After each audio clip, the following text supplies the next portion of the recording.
Baik, pada video pembelajaran kali ini masih dalam rangkaian praktikum operasi teknik kimia 1.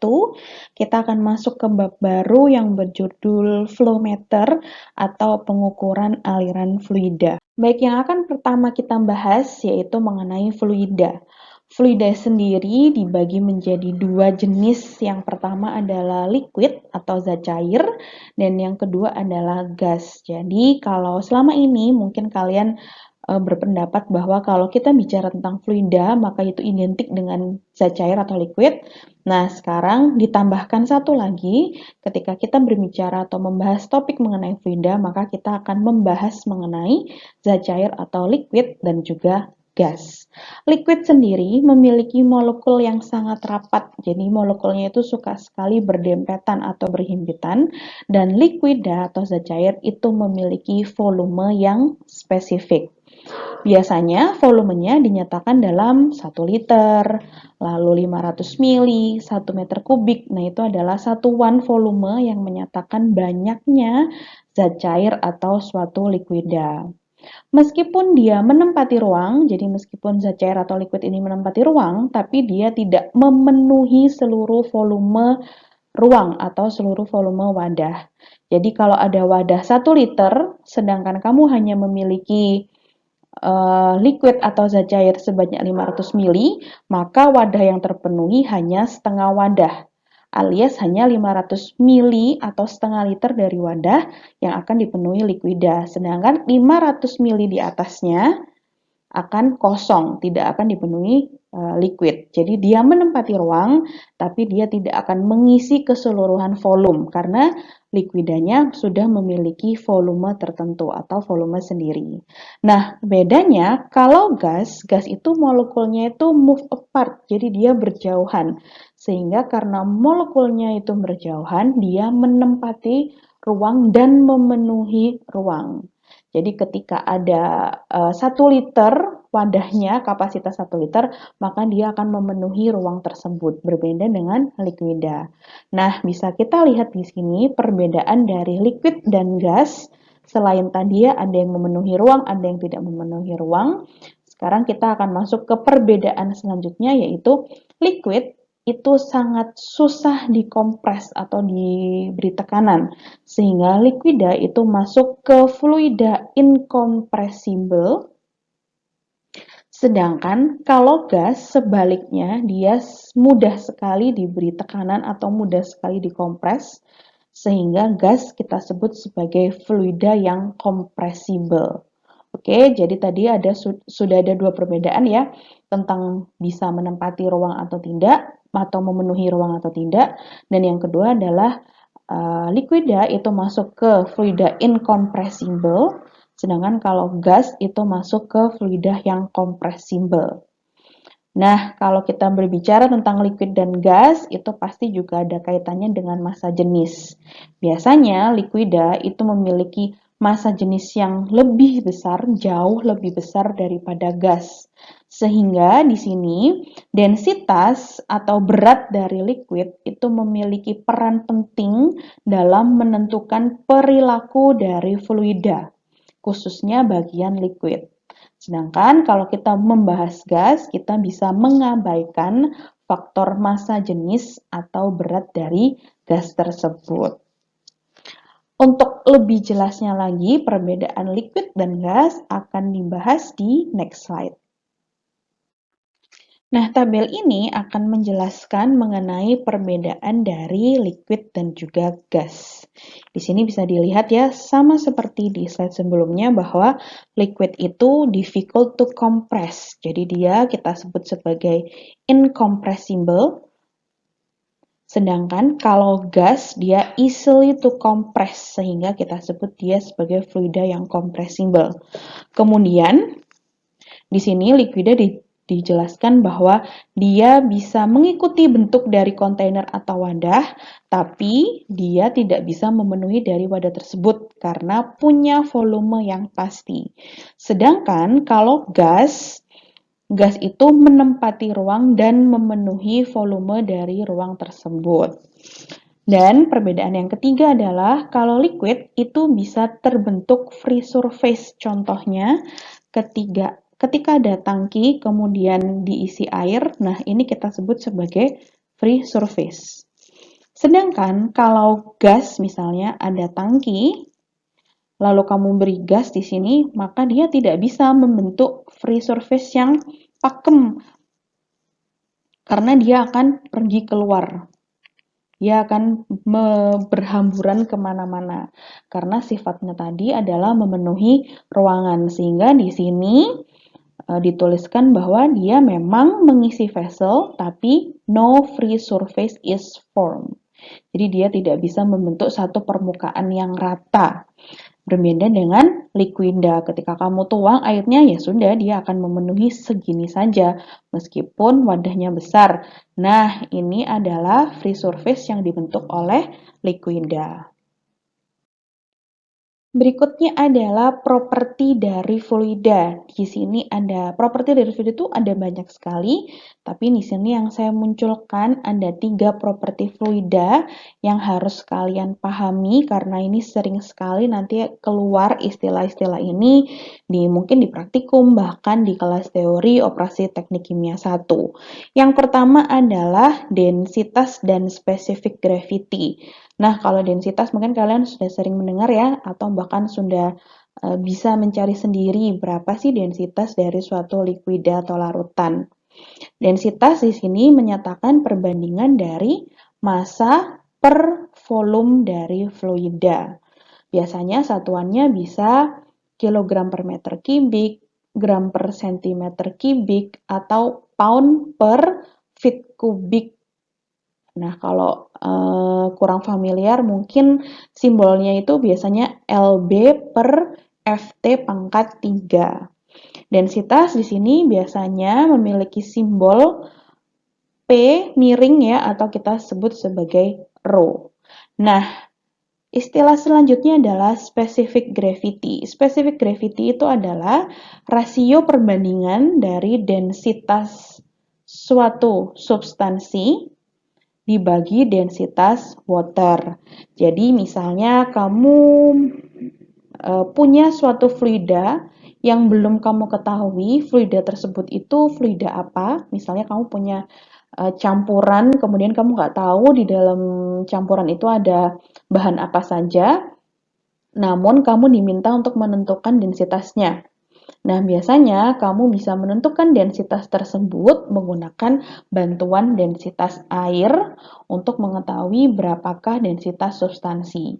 Atau sebaliknya, misalnya densitas sudah diketahui, kemudian densitas dari air juga sudah pasti gampang sekali untuk diketahui, kemudian kamu diminta untuk mencari specific gravity-nya. Specific gravity memiliki simbol yaitu Sg. Specific gravity, yaitu Sg. Nah, properti yang selanjutnya adalah viskositas. Biasanya kalian mengartikan dengan kekentalan. Di sini dituliskan sebagai stickiness. Nah, viskositas sendiri itu termasuk sensitif terhadap perubahan temperatur, sehingga di sini temperatur itu memiliki peran yang sangat penting dalam menentukan viskositas dari suatu fluida. Biasanya viskositas akan menurun angkanya ketika temperaturnya naik. Jadi temperatur fluida naik itu akan membuat viskositas menurun berbanding terbalik ya. Selanjutnya, properti yang selanjutnya yaitu adalah vapor pressure. Di sini dituliskan bahwa liquida itu punya kecenderungan untuk mudah atau sukar menguap. Nah, mudah atau sukar menguap tadi bisa ditunjukkan melalui vapor pressure. Vapor pressure itu merupakan fungsi dari temperatur. Jadi saling terhubung. Ketika temperaturnya berubah, maka vapor pressure juga pasti akan berubah. Vapor pressure ini juga bisa digunakan untuk menjelaskan mengenai kesetimbangan vapor liquid atau VLE. Biasanya kalian bahas atau kalian temui materi ini di termodinamika. Oke, masih ada kaitannya dengan fluida. Sekarang kita akan membahas mengenai jenis-jenis aliran fluida yang ada di dalam pipa. Mungkin kalian sudah tahu ya, ada 3 jenis. Yang pertama kita sebut sebagai laminer, aliran laminer. Yang kedua adalah aliran transisi, dan yang ketiga adalah aliran turbulen. Hal tersebut akan erat kaitannya dengan bilangan Reynolds. Nah, untuk menggambarkan bagaimana sih aliran laminer, transisi, dan juga turbulen, maka di sini ada sebuah pipa. Jadi garis hitam ini menunjukkan pipanya. Garis pink warna pink muda itu adalah air, sedangkan di sini pink tua itu adalah cat. Oke. Nah, di sini ketika laminar flow, ada pipa, kemudian suatu cat berwarna disuntikan ke dalam pipa, maka catnya tidak akan bercampur dengan air karena laminar flow. Jadi laminar flow itu alirannya tenang. Laminar itu berarti ditandai dengan aliran yang tenang. Biasanya laminar flow itu bisa terbentuk ketika kita bekerja dengan pipa yang kecil, memiliki ukuran kecil, dan kecepatan rendah. Karena pipa kecil, kecepatan rendah, biasanya itu memunculkan laminar flow. Oke, nah di laminar flow ini biasanya bisa kita tentukan. Jadi kalau kamu punya suatu pipa, terus di dalam pipa tersebut ada suatu aliran, kalian bisa menentukan itu aliran apa ya, laminar, transisi, atau turbulen. Kalian bisa menghitung bilangan Reynolds. Laminar flow sendiri memiliki bilangan Reynolds kurang dari 2100 atau kita sebut sebagai low Reynolds number. Jadi dia memiliki bilangan Reynolds yang paling kecil. Nah, laminar flow di sini bisa termasuk aliran yang steady. Aliran steady itu aliran yang misalnya kecepatannya tidak berubah setiap waktu. Jadi mau menit ke 1, 10 menit kemudian, 15 menit kemudian, 1 jam kemudian, maka laju alirnya akan selalu sama. Aliran laminar juga bisa unsteady. Unsteady itu adalah berubah setiap waktu. Misal pada menit ke 1 alirannya 10 liter per menit. Pada menit berikutnya berubah menjadi 12 liter per menit. Nah, perubahan-perubahan yang terjadi setiap waktunya itu dinyatakan sebagai aliran yang unsteady. Karena dia laminar flow, dia gampang sekali diprediksi perilaku dari aliran fluida yang ada di dalam pipa. Berikutnya adalah transisi. Aliran transisi itu ada di tengah-tengah ya. Jadi kalau kita tadi sudah membahas mengenai laminar, aliran yang tenang, nah di transisi di sini mulai timbul gejolak-gejolak. Nih, ditandai dengan adanya gejolak dari aliran fluida. Tapi gejolaknya tidak banyak, tidak sebanyak turbulen. Untuk mengetahui apakah aliran tersebut aliran transisi atau aliran laminar atau turbulen, sama ya, kalian bisa menghitung NRE-nya. NRE dari aliran transisi berkisar antara 2100 sampai 4000. FYI, NRE itu bisa beda-beda tergantung bukunya. Ada yang menyatakan 2300 sampai 4000. Nah, ini juga ada. Ada juga dinyatakan dengan angka yang lain. Kalian bisa melihat atau membaca buku-buku lain, biasanya nilai NRI-nya bisa beda-beda. Nah, di sini kalau aliran transisi itu velocity-nya atau kecepatannya itu medium. Kalau laminar tadi kan kecepatannya rendah. Nah, kalau di sini kecepatannya medium. Ketika kita suntikan zat warnanya tercampur sedikit karena adanya gelombang-gelombang atau gejolak tadi. Gejolak dari aliran fluida. Sekarang kita akan masuk ke aliran turbulen. Aliran turbulen biasanya bisa kita temui pada pipa yang berukuran besar dan laju alir yang sangat tinggi. Makanya lebih sering disebut sebagai aliran yang gejolaknya itu sangat besar, bergelombang. Jadi dia itu seperti ada ombaknya ya, berombak, alirannya berombak. Nah, karena alirannya berombak tadi, maka ketika kita suntikan zat warna, di sini zat warnanya bisa tercampur dengan air. Jadi pink tua itu bisa tercampur dengan pink muda. Maka kalau kamu mau mencampurkan sesuatu atau membuat mixing dari dua liquida yang saling bisa bercampur atau miscible, kalian bisa menggunakan aliran turbulen untuk mencampur dua larutan. Nah, di sini dituliskan bahwa turbulen itu always unsteady, selalu berubah-ubah terhadap waktu. Motionnya, pergerakannya itu random dan swirling, seperti yang saya jelaskan tadi, ada ombak-ombak, ada gejolak-gejolak aliran fluida. Nah, di sini chaotic behavior, perilakunya susah diprediksi, karena itu tadi ya, gejolaknya sangat besar, lajunya sangat besar, sehingga ada ombak-ombaknya, seperti itu.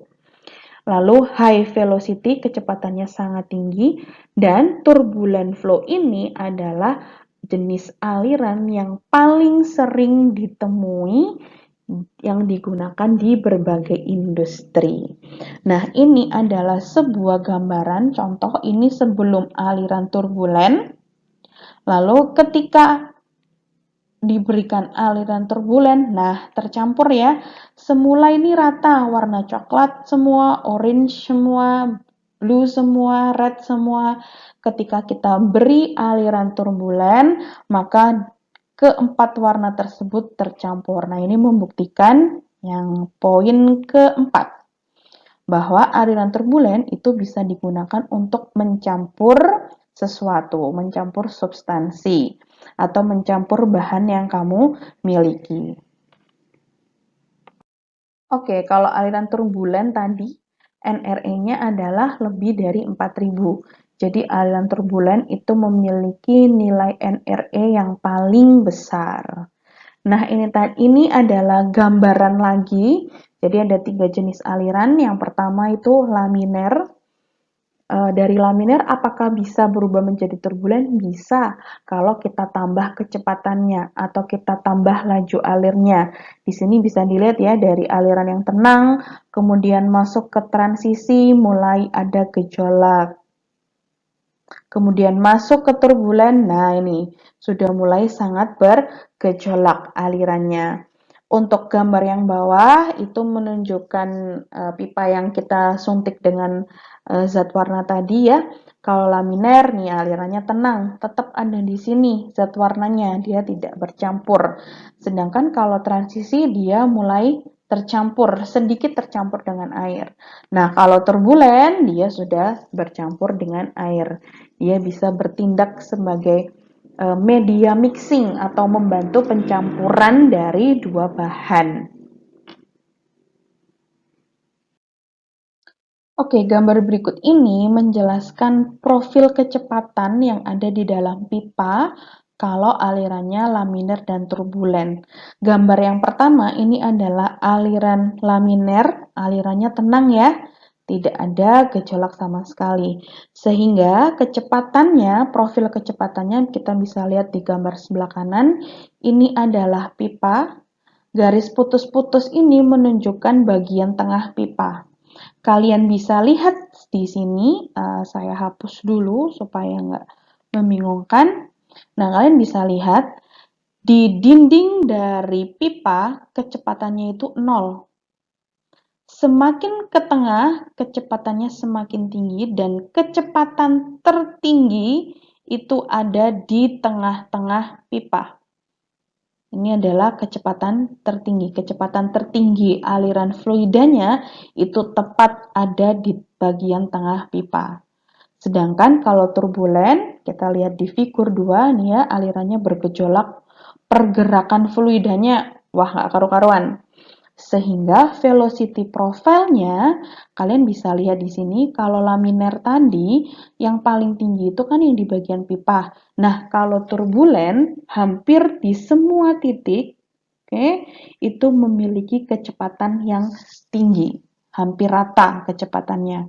Meskipun tetap di dinding pasti ada kecepatan yang nol. Oke, tapi semakin ke atas kecepatannya akan semakin meningkat. Oke, tadi kita sudah belajar mengenai apa itu fluida, kemudian jenis-jenis fluida, lalu properti dari fluida, dan aliran-aliran fluida, tipe-tipenya adalah miner, transisi, dan turbulen. Sekarang kita akan belajar mengenai aliran fluida itu sendiri. Bagaimana sih fluida itu kok bisa mengalir? Karena tujuan modul kita adalah kita mau mengukur aliran fluida. Maka kita harus belajar dulu kenapa sih fluida bisa mengalir. Nah, dalam suatu industri, saya jamin dan bisa saya pastikan bahwa setiap industri pasti menggunakan fluida. Entah itu liquid, entah itu gas, atau keduanya, liquid dan gas. Contohnya, di sini saya punya rangkaian alat yang mungkin ada di suatu pabrik. Kita tinjau satu alat saja, yaitu alat reaktor. Reaktor itu kan berfungsi untuk mereaksikan bahan baku sehingga muncul produk. Bahan bakumu misalnya suatu likuida. Nah, untuk bisa mengalirkan likuida ke reaktor, kamu otomatis butuh pompa. Oke, nah di sini nggak akan mungkin kamu punya liquid lalu kamu tuang ke dalam liquidnya, kamu tuang ke dalam pompa supaya nanti dari pompa bisa masuk ke reaktor. Nah, kalau ada pompa pasti akan dilengkapi oleh pipa.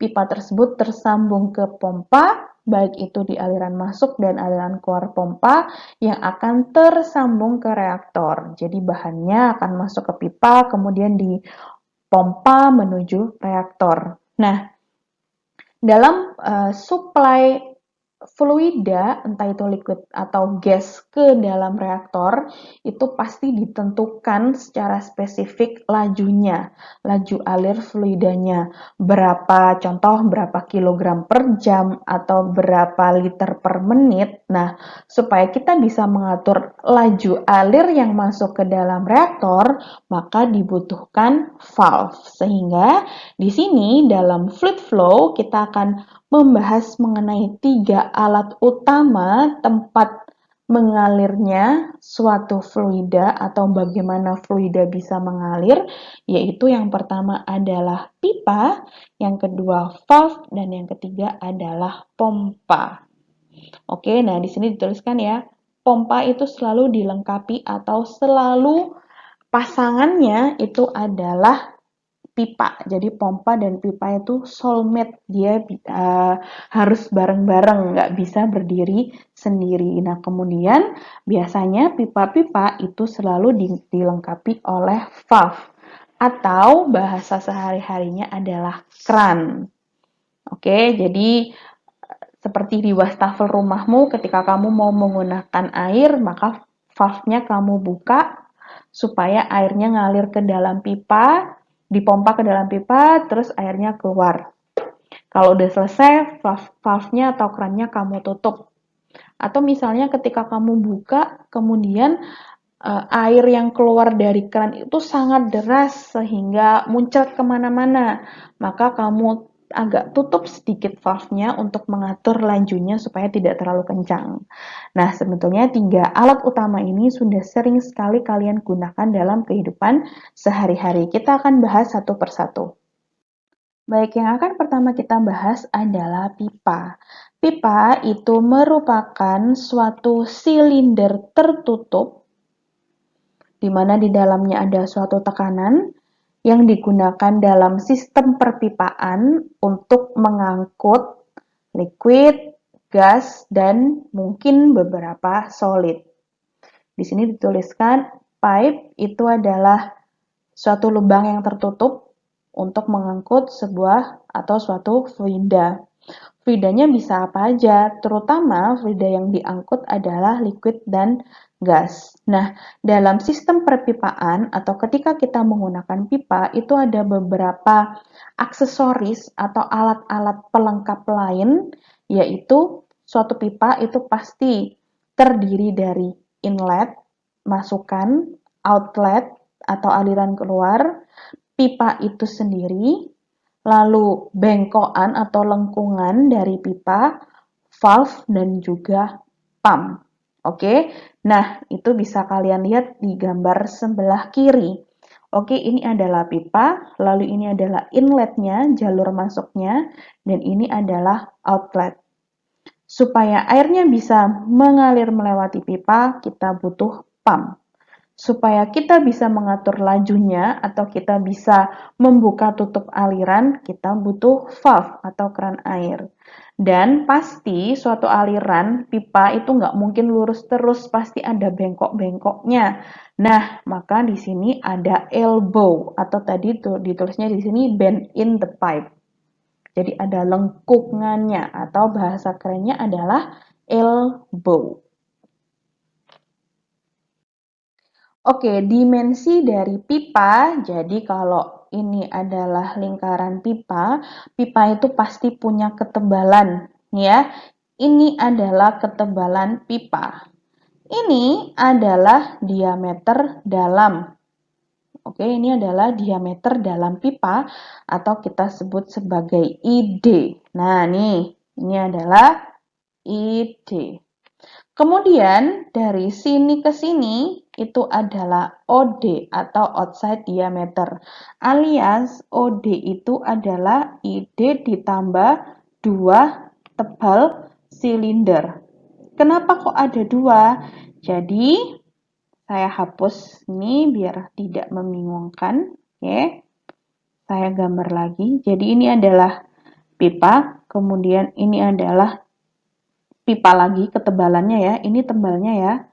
Maka kalau ini adalah ID, ini adalah tebal pipa, ini juga tebal pipa. Oke, maka OD itu adalah ID ditambah tebal sebelah sini dan tebal sebelah sini.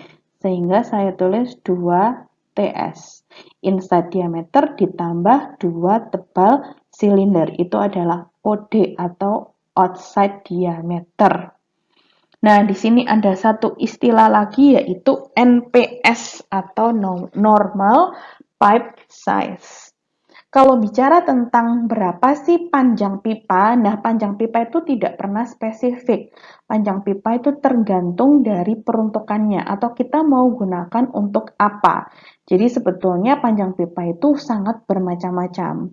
Namun kalau kita dipaksa nih menentukan panjang pipa itu ada berapa sih? Nah, ini ada 2. Panjang pipa bisa dibagi menjadi single random pipe dan double random pipe. Kalau single random pipe, panjangnya sekitar 4,8 sampai 6,7 meter, sedangkan kalau double random pipe, minimumnya adalah 4,8 meter, biasanya sampai 10 meter lebih. Nah, panjang pipa itu biasanya dinyatakan dalam satuan meter atau satuan feet. Nah, silakan kalian cari mengenai apa sih sebetulnya single random pipe, lalu apa double random pipe, dan apa perbedaannya. Oke, berikut ini adalah perbedaan dari pipe and tube. Jadi biasanya liquida itu juga bisa kita taruh atau kita alirkan di dalam sebuah tube. Kalau pipa, biasanya dia berdinding tebal. Kalau tube, dia berdinding tipis. Panjang pipa biasanya berkisar 20-40 feet. Kalau panjang tube bisa ratusan feet. Karena biasanya tube itu didesain untuk secara khusus. Jadi kamu bisa memesan atau mendesain sebuah tube dengan panjang yang beratus-ratus. Sedangkan kalau pipa itu kan buatan pabrik, dia punya panjang standar. Ketika pipanya misalnya kurang atau nggak cukup panjangnya, maka bisa kita sambung. Berbeda dengan tube. Pipa dindingnya keset. Jadi kalau kamu punya pipa di rumah yang biasanya warnanya itu grey, tua gitu ya, abu-abu tua. Nah, itu kan dindingnya kesat. Sedangkan kalau tube itu dindingnya licin karena biasanya tube dibuat dari kaca.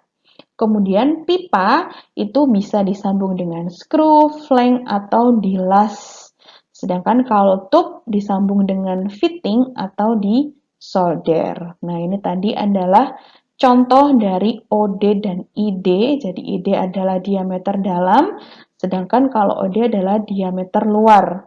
Alias inside diameter ditambah dengan tebal silinder atau tebal pipa atau tebal tube. Selanjutnya adalah valve atau keran ya. Biasanya kalian menyebutnya sebagai keran. Sekarang karena kita sudah mengenal satu istilah valve, maka gunakan istilah valve untuk menyatakan keran. Nah, valve sendiri adalah alat mekanik yang digunakan untuk mengkontrol atau mengendalikan aliran bahkan tekanan dari suatu proses. Nah, valve ini bisa digunakan di piping system atau di suatu pipa di mana di dalam pipa tersebut terdapat liquida, gas, vapor, atau selaris atau lumpur ya. Nah, fungsi dari valve sendiri yang pertama kita bisa menggunakan valve untuk memberhentikan atau memulai suatu aliran. Kemudian kita bisa menggunakan valve untuk memperkecil atau meningkatkan laju aliran. Kita bisa menggunakan valve untuk mengendalikan direction dari aliran, arah aliran. Kita juga bisa menggunakan valve untuk kebutuhan-kebutuhan lain. Contohnya untuk mengatur tekanan, lalu untuk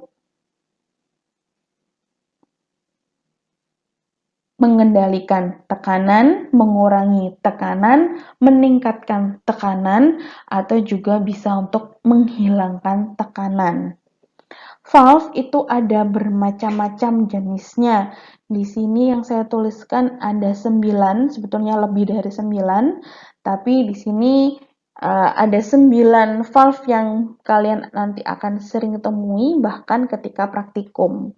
Ada gate valve, ada globe valve, ada plug, ada ball valve, ada butterfly, ada diafragma, ada pressure relief, ada check, dan juga ada control valve.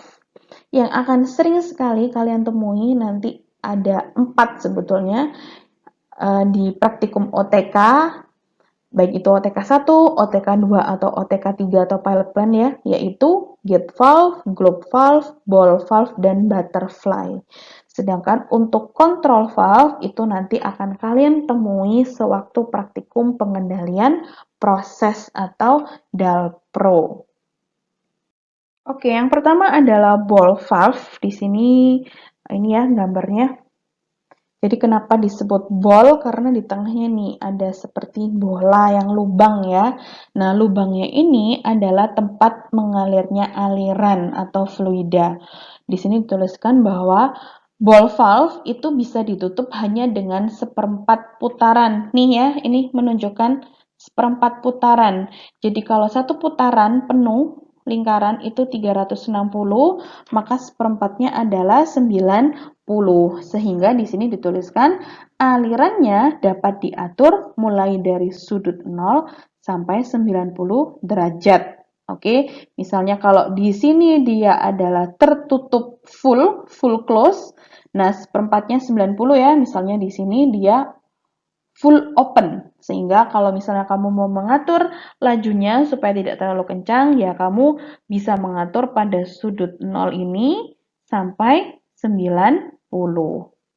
Nah, ini adalah contoh ketika dibuka penuh valve-nya, maka biru ini airnya ya, seluruh bagian dari ball valve itu akan dipenuhi air.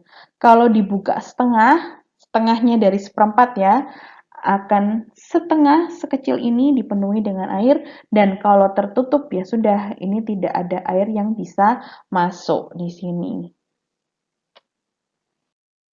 Nah, yang kedua adalah gate valve. Gate itu gerbang ya, gampangnya adalah kalau ball tadi berarti ada bola di valve-nya. Nah, kalau gate, nah ini kita bisa lihat ini ya, ada gate-nya, ada gerbangnya. Sehingga dia itu hanya bisa buka dan bisa tutup seperti yang ada di gambar ini. hanya bisa terbuka atau tertutup. Sehingga di sini dituliskan ya, gate valve itu adalah most common type of valve. Banyak sekali, valve ini akan banyak sekali ditemukan di berbagai industri atau kegiatan sehari-hari. Nah, gate valve itu hanya bisa memenuhi tugas untuk full open atau full close position. Sehingga gate valve itu tidak bisa digunakan untuk menentukan laju alir. Karena dia hanya bisa dua pilihan saja. Kalau nggak buka, ya nutup. Jadi kamu nggak bisa mengecilkan atau membesarkan laju alirnya. Gate valve cocok digunakan untuk air, untuk full gas, untuk feed water, untuk steam, untuk hidrokarbon. Dan di sini gate valve itu punya delta P yang rendah atau pressure drop-nya rendah. Nah ini ya, ini adalah gate valve-nya. Jadi dia hanya bisa terbuka atau tertutup. Selanjutnya kita akan membahas mengenai globe valve. Oke, berbeda dengan gate valve, kalau globe valve itu bisa terbuka, bisa tertutup, dan juga kamu bisa mengatur laju alirnya. Jadi kalau kamu mau menentukan atau laju aliran itu ditentukan, jangan gunakan gate valve karena kamu nggak akan bisa menentukan laju alirnya. Maka gunakan ball valve atau globe valve. Sehingga di sini dituliskan use to stop, start, dan mengatur laju alir dari fluida. Bisa digunakan ketika kalian mau mengendalikan aliran dari fluida. Namun, globe valve itu punya pressure drop yang sangat tinggi. Nah, ini ya contohnya, ini adalah globe valve. Ini juga globe valve. Jadi dia bisa dibuka, ini diputar pelan-pelan, dia bisa naik berkala sehingga makanya kita bisa menentukan berapakah laju alir atau kita bisa mengecilkan atau membesarkan laju alir fluida yang masuk di dalam pipa atau keluar dari kran atau valve. Nah, berdasarkan fungsinya, valve itu dibagi menjadi 5. Ada untuk isolation, ada untuk regulation, ada untuk safety relay valve, ada untuk non-return dan special purpose. Silakan nanti dibaca sendiri, lalu kalian bisa cari-cari di Google apa sih gate valve, globe valve, needle valve, kemudian ada butterfly tadi ya sudah saya sebutkan, lalu jenis-jenis valve lain dan bagaimana fungsi dari masing-masing valve tersebut. Oke, kita tadi sudah membahas tentang pipa, kita sudah membahas tentang valve, dan selanjutnya kita akan membahas tentang pompa. Pompa sendiri adalah alat transportasi fluida, karena dengan adanya pompa, kita bisa memindahkan fluida dari wadah satu ke wadah lainnya. Pompa sendiri memanfaatkan energi untuk mengangkat, untuk mentransport, memindahkan, dan juga untuk mengkompres fluida. Di sini ada dua gambar, pompa di sini bisa memindahkan fluida dari tempat yang rendah ke tempat yang tinggi. Oke, dan pompa itu juga bisa memindahkan fluida dari tekanan yang rendah menuju ke tekanan yang tinggi. Kita butuh pompa untuk bisa memindahkan fluida. Di sini dijelaskan beberapa fungsi pompa, seperti yang sudah saya jelaskan tadi. Dia berfungsi untuk mentransfer atau sebagai pompa umpan atau memasukkan bahan atau liquida ke dalam suatu alat.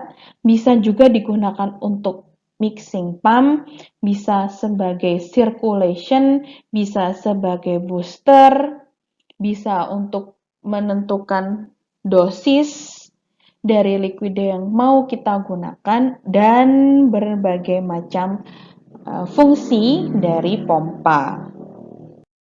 Pompa sendiri dibagi menjadi dua, yaitu centrifugal pump dan displacement pump, atau ada yang menyebutnya sebagai positive displacement pump.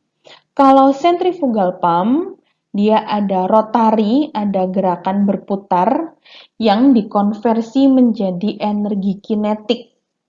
Oke, kenapa energi kinetik?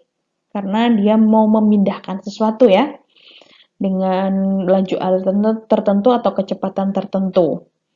Kemudian centrifugal pump itu sangat banyak sekali digunakan di berbagai dunia dan di berbagai industri. Lalu centrifugal pump memiliki kelebihan dia sangat kuat, sangat efisien, dan sangat murah.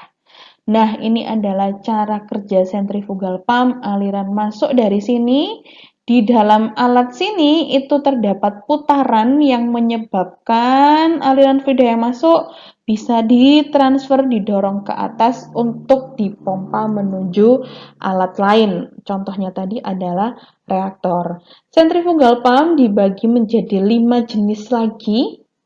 Ada cane motor pump, ada plastic centrifugal pump, ada radial pump, ada side channel pump, dan ada regenerative turbine pump. Saya tidak akan menjelaskan masing-masing dari pompa sentrifugal. Silakan kalian bisa mencari sendiri mengenai apa itu cane motor pump sampai regenerative turbine pump. Nah, ini sedikit cara kerja dari centrifugal pump. Jadi aliran fluidanya masuk dari sini ya tadi. Ini muter sampai akhirnya fluidanya keluar dari pompa menuju alat berikutnya. Nah, seperti ini. Ini fluida inletnya, ada putaran muter, dia ikut putaran ini sampai dia terdorong keluar dari pompa menuju alat selanjutnya. Itu tadi adalah cara kerja dari centrifugal pump. Berikutnya adalah displacement pump atau biasanya disebut sebagai positive displacement pump. Jadi displacement itu adalah penempatan kembali. Karena tadi fungsinya pompa kan untuk mentransportasikan ya, untuk memindah liquida alias dia menempatkan liquida. Nah, di sini displacement pump itu lebih banyak lagi jenisnya, ada 8, ada dosing pump, ada gear pump. Nanti gear pump ini bisa kalian temui sewaktu praktikum simulasi proses. Lalu ada multi screw pump, ada piston diafragma pump, ada progressing cavity pump, ada plunger and piston pump, ada rotary low pump, dan ada vacuum pump. Nah, vacuum pump sebenarnya kita temui di praktikum OTK, tapi sayangnya judul itu tidak kita lakukan di semester ini karena adanya pandemi. Nanti mungkin ketika di kampus kalian bisa lihat bagaimana sih bentuknya vacuum pump dan fungsi dari vacuum pump tersebut. Nah, selanjutnya kita akan membahas mengenai gongnya dari modul ini, yaitu flow meter atau alat ukur fluida. Tujuannya supaya kita bisa mengukur aliran fluida. Di sini dituliskan bahwa flow meter itu digunakan untuk mengukur laju alir massa atau laju alir volumetrik dari fluida atau juga bisa mengukur kecepatan dari fluida. Kalau kita bicara tentang laju alir massa, namanya laju alir itu selalu per satuan waktu, bisa menit atau bisa sekon. Karena laju massa berarti di sini satuannya massa, bisa kilogram, bisa gram, bisa pound, macam-macam. Kalau laju alir volumetrik, jangan lupa laju alir berarti bawahnya satuannya waktu. Bisa menit, bisa second, bisa hour atau jam. Karena volume, maka satuannya di sini volume. Bisa liter, bisa feet kubik, bisa meter kubik, bisa sentimeter kubik. Tergantung apa yang diminta. Ini adalah laju alir massa, berarti massa per waktu. Yang bawah adalah laju alir volume, berarti volume per waktu atau kecepatan. Oke, kita akan lanjut ke flow meter yang pertama. Yang pertama adalah venturimeter. Nah, ini adalah bentuk dari venturimeter, seperti menggabungkan dua tabung yang memiliki diameter berbeda ya. Di sini ada dua diameter. Nah, ada diameter yang besar ini di tabung yang besar dan ada diameter yang kecil di tabung yang kecil. Venturimeter itu merupakan alat ukur fluida, salah satu alat pengukuran fluida yang memanfaatkan perbedaan diameter untuk meningkatkan kecepatan dan untuk menurunkan pressure drop. Pada dasarnya, flow meter yang kita gunakan, prinsip perhitungannya menggunakan pressure drop atau perbedaan tekanan. Jadi nanti di setiap flow meter akan dilengkapi dengan manometer. Venturimeter cocok digunakan untuk liquid yang bersih, untuk liquid yang banyak pengotornya, untuk liquid yang memiliki viskositas yang cukup besar, atau bahkan untuk slurry atau lumpur. Pressure loss-nya rendah, bisa digunakan untuk viskositas yang tinggi, dan biaya operasinya cenderung medium, jadi nggak murah-murah banget, nggak mahal-mahal banget. Bisa kita lihat di sini, di venturimeter, itu ada diameter dua jenis ya. Yang pertama, itu kita sebut sebagai D1. D1 ini punyanya titik 1 ya. Ini adalah titik 1, ini adalah diameternya. Titik 2 ada di pipa yang sempit, ada di bagian yang paling sempit karena ini ada penyempitan ya. Sehingga titik 2 itu punya diameter yang berbeda. Kita sebut sebagai D2. Jadi di sini ada A1, V1, P1 itu miliknya titik 1 di tabung yang besar. Sedangkan di titik 2 juga ada D2, ada A2, ada V2 dan ada P2. Kemudian di sini ada rho. Rho-nya itu adalah massa jenis fluida yang lewat di dalam venturimeter. Nah, ini akan terhubung ke manometer. Perhitungannya akan saya jelaskan di next slide. Nah, gambar ini menjelaskan mengenai pernyataan saya di slide sebelumnya bahwa flow meter itu alat pengukuran fluida yang menggunakan pipa konvergen ya. Jadi ada penyempitan pipa di situ tujuannya untuk meningkatkan kecepatan dan untuk menurunkan tekanan. Nah, bisa kita lihat di gambar yang paling atas. Di sini tabung yang D1 ya ini, diameter 1, itu low velocity. Semakin sempit tabungnya atau pipanya, kecepatannya otomatis akan meningkat, namun pressure-nya akan menurun. Ini tadi adalah penjelasan mengenai prinsip kerja dari venturimeter. Jangan lupa ada dua titik, ada dua jenis diameter, D1 dan D2. D1 memiliki diameter yang lebih besar dari D2. Di titik 1 kita sebut sebagai D1, A1, V1, P1. Titik 2, A2, V2, P2, D2. Untuk menghitung V2 berarti adalah kecepatan di titik 2 di pipa yang kecil. Kita bisa menggunakan rumus CV dibagi akar 1 min D2 per D1 pangkat 4 dikali akar 2 P1 min P2 dibagi rho fluida. Rumus ini bisa kalian dapatkan di buku Genkoplis. Silakan dibuka bagian venturimeter. Cara cepat mencari venturimeter, silakan buka Genkoplis paling belakang. Di situ ada berbagai istilah atau kita sebut sebagai intisari. Kamu cari kata-kata venturimeter, berarti huruf depannya V ya. Di situ, lalu di situ akan ada halamannya. Halaman berapa sajakah yang memuat kata-kata venturimeter? Silakan dibuka halamannya, lalu cari rumus V2. Akan sama persis dengan PPT yang rumus yang ada di PPT. Nah, di sini ada simbol CV, itu berarti adalah koefisien dari venturimeter. Berapakah koefisien dari venturimeter? Juga sudah dituliskan di Genkoplis. Silakan Anda cari berapakah koefisien venturimeter. P1 dan P2 nanti terbaca di manometer. Sedangkan untuk diameter sudah ada di modul, silakan dibaca nanti berapakah diameternya.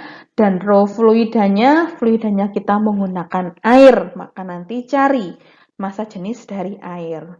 Ketika V2 sudah kita temukan, kita juga bisa memprediksi berapakah V1 menggunakan rumus yang di bawah ini. Rumus di bawah didapatkan dari persamaan Bernoulli. Jangan lupa V itu adalah kecepatan. Maka misalnya kalau ditanya berapakah laju alirnya, laju alir itu biasanya punya simbol Q. Maka laju alirnya bisa dicari dari A dikali V. V-nya sudah ada, A-nya bisa dicari. Karena kamu sudah tahu diameternya, maka laju alirnya bisa kita dapatkan. Oke, jenis flow meter selanjutnya adalah orifice meter. Tadi venturi meter, sekarang kita masuk ke jenis yang kedua dari flow meter, yaitu orifice meter. Orifice meter itu adalah sebuah silinder, sebuah tube cylindrical yang di dalamnya terdapat plate sehingga terbentuk lubang yang kecil. Nah, ini adalah silinder tube. Ini adalah plate-nya karena ada dua plate. Di sini ada thin hole atau lubang yang kecil. Thin hole di sini digunakan untuk membuat kecepatan dari alirannya besar. Digunakan untuk memprediksi berapa sih debit atau laju aliran yang ada di dalam pipa. Orifice meter itu gampang sekali dipasang, gampang sekali di-remove, gampang dirawat, construction-nya juga simple dan cocok digunakan untuk gas dan juga liquid. Nah, perhitungannya akan ada di slide selanjutnya. Sama halnya dengan venturi meter, orifice meter juga punya dua diameter. Kita sebut sebagai D1 untuk diameter yang besar. D0 adalah diameter hole tadi karena ada plate, ada dua plate ya di tengah-tengah pipa, sehingga di tengahnya itu ada hole. Diameter hole kita sebut sebagai D0. Oke, di sini juga ada P1 dan ada P2 yang ditunjukkan dengan adanya manometer. Ada juga yang menyatakan bahwa D0 itu disebut sebagai D2. Jadi diameter yang kecil kita sebut sebagai D2. Mirip sekali dengan venturimeter.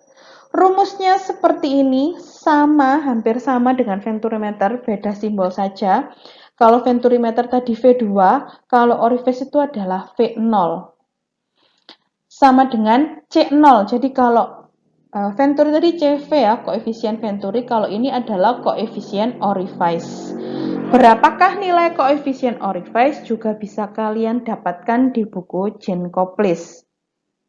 Nah, di sini kalau kamu pakai D0, maka atas ini kita sebut sebagai D0.